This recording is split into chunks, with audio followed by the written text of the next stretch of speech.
ह्या सगळ्या झाडांचे सगळे टोमॅटो पिकलेत आणि हा याचा शेवटचा तोडा आहे. याच्यानंतर काही टोमॅटो निघणार नाहीत.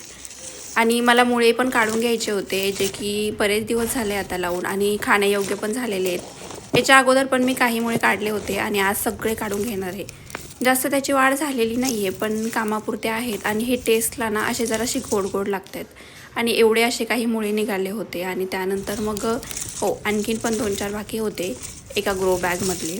ते पण एकदम असे छोटे छोटेच होते, जास्त काही मोठे झालेच नाही. म्हटलं चला नेक्स्ट टाईम ना पुढच्या वर्षी ट्राय करूया. आता पाऊस पडल्यावरतीच भाज्या लावायच्या. त्यानंतर मग मी एवढे टोमॅटो हार्वेस्ट करायला घेतले. आता हे टोमॅटो मी त्या दिवशी तोडले नाही, दुसऱ्या दिवशी तोडते आहे. दुसऱ्या दिवशी ते आणखीन जास्त पिवळे झाले होते. पहिल्या दिवशी मुळे काढले आणि दुसऱ्या दिवशी आता हे टोमॅटो तोडते आहे. आणि सगळेच काढून घेतलेत. आता हे टोमॅटोची झाडं वाळूनच गेली आहेत. मला घरात खायला लगेच टोमॅटो नव्हते. चला म्हटलं टेरेसवरती आहेत तर काढून आणूया. तर एवढे असे काहीसे टोमॅटो निघाले होते. तर असं होतं आजचं हार्वेस्टिंग. कसं वाटलं कमेंट करून नक्की सांगा आणि आवडलं असेल तर लाईक करायला विसरू नका.